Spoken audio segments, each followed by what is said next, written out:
PIQ based on a chapter superposition of wave that was asked in CET 2024.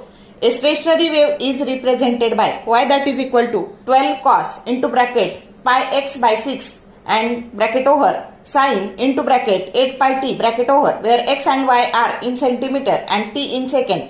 The distance between two successive antinode is option A 12 centimeter, B 10 centimeter, C 6 centimeter, D 2 centimeter. आता आपल्याला हे equation दिलंय, असं equation वेव्हचं दिलंय आणि distance between two successive antinode. आता distance between two successive antinode जे काही असतं, आता हा एक आणि हा एक आणि ह्या पद्धतीने इथे एक आणि हे, तर अँटीनोड मधलं अंतर हे लॅम्बडा बाय 2 असतं. मग आधी आपण लॅम्बडा काढून घेऊ. मग स्टेशनरी वेव्हचं याला म्हणू इक्वेशन नंबर 1. स्टेशनरी वेव्हचं इक्वेशन या फॉर्म मध्ये लिहितात 2a cos of into bracket 2 pi x by lambda into sine 2 pi nt. हा, मग आता हे दोन्ही कम्पेअर केले. 2 pi x by lambda that is equal to pi x by 6.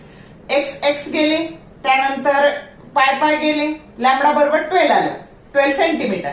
मग आपल्याला दोन अँटीनोड मधलं अंतर म्हणजे लॅम्बडा बाय 2 काढायचंय. 12 by 2 that is equal to 6 centimetre, जो करेक्ट ऑप्शन सी आहे. समजलं? शॉर्ट व्हिडिओ आवडले लाईक करा, शेअर करा, कमेंट करा. For more useful tips and tricks keep watching wings of physics. Thank you very much.